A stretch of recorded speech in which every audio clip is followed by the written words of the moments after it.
বাবা কি কথা বললে শিষ্যর কোনো গুরুকে জিজ্ঞাসা করতে পারে না, গুরুর কাছে রাখতে পারে, প্রার্থনা করতে পারে। আচ্ছা বাবা,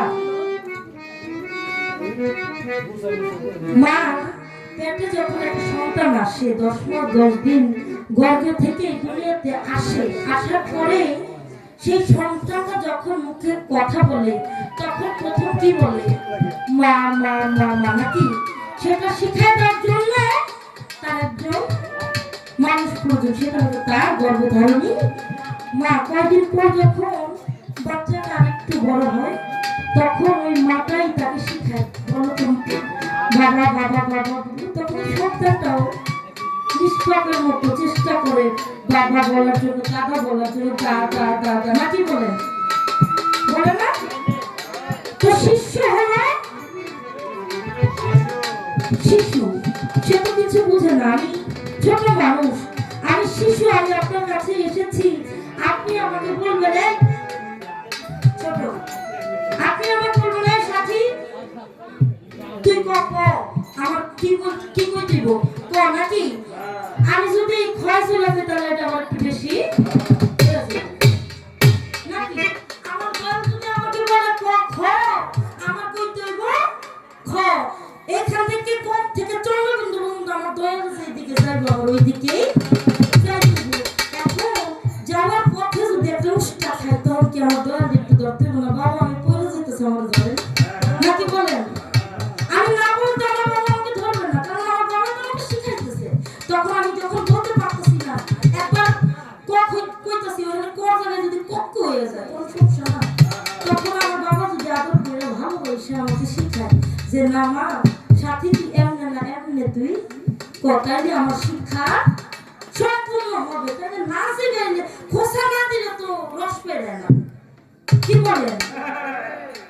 মোমোসের চাক আছে না, মোমোসের চাকে যখন আপনি দেখবেন খোঁচা দিবেন তখন দেখ এখানে মাথায় একটু আসে কি রস আসে। তখন যারা নাকি মধু আনে তারা একটু চেক করে দেখে, একটু খেয়ে দেখে যে এটা হয়েছে কিনা।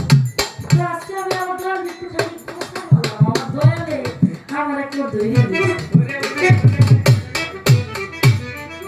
আমি উত্তর দিব আগে গানের কথার মধ্যে আমি একটুখানি জানতে পারলাম। বাবা বললেন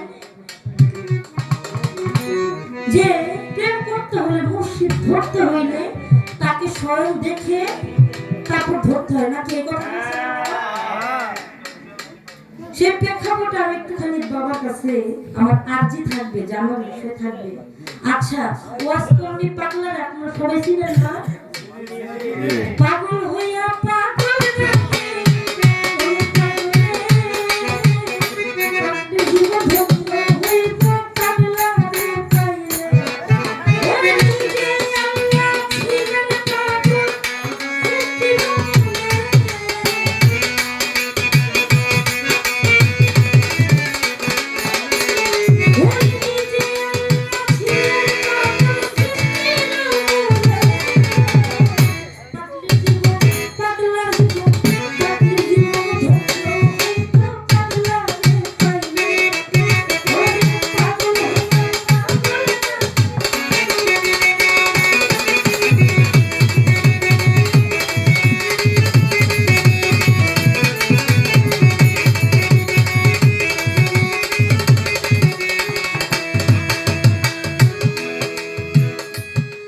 যে নাকি পাগল সেই বুঝতে পারে পাগলামির যন্ত্রণা।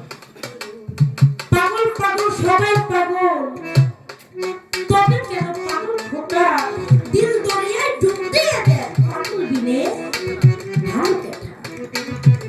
আমার নবীর প্রেমে পাগল ছিল ওয়াসকর্মী, তাকে কখনো সামনাসামনি সাক্ষাৎ হয় নাই নবীজির সঙ্গে। ওয়াসকর্মীর পাগলা কখনো সামনাসামনি দেখা হয় নাই। যতটুকু শোনা গেছে, যতটুকু পরে দেখা গেছে, আমার নবীজির দন্ত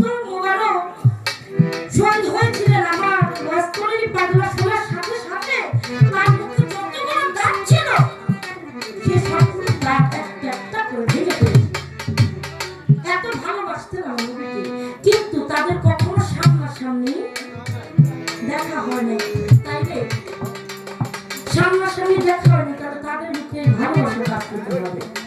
আমার নবীজি উনি তখন আগেও বলেছেন যে তার গায়ের জুব্বাটা ওই ওয়াজ করেনি পাগলাকে দেওয়ার জন্য।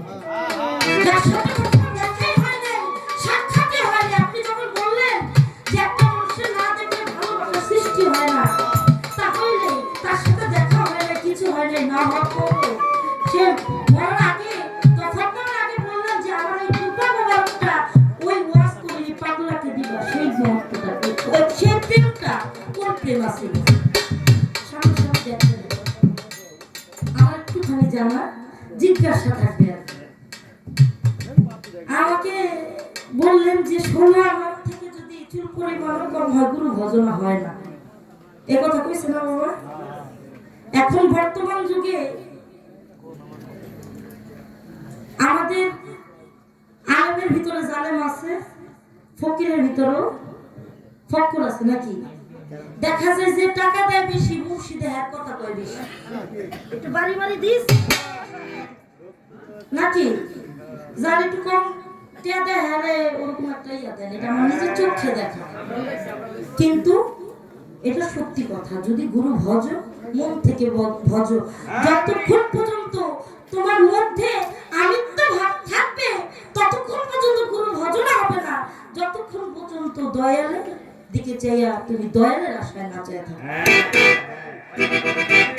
আপনি বলেছে 16 আনা দিয়া যদি গুরু ভজনা করি তাহলে আমার শান্তি দিবে। আচ্ছা আমি আমার 16 আনা দিয়ে আমার দয়ালের ভজনা করলাম, আমি কার তাহলে হয়ে গেলাম আমার মুর্শিদের নাকি? তাহলে আমার যে স্বামী, হ্যাঁ এটা ইসলামিক ধর্মে বিয়ে করতে হবে, নারীকে বিয়ে করতে হবে, বিয়ে করে নাকি? তাহলে আমি যদি আমার মুর্শিদের হয়ে যাই অবশ্যই সেই মানুষটা আমার মুর্শিদের হয়ে যায়। আমি ছোট করে বলার চেষ্টা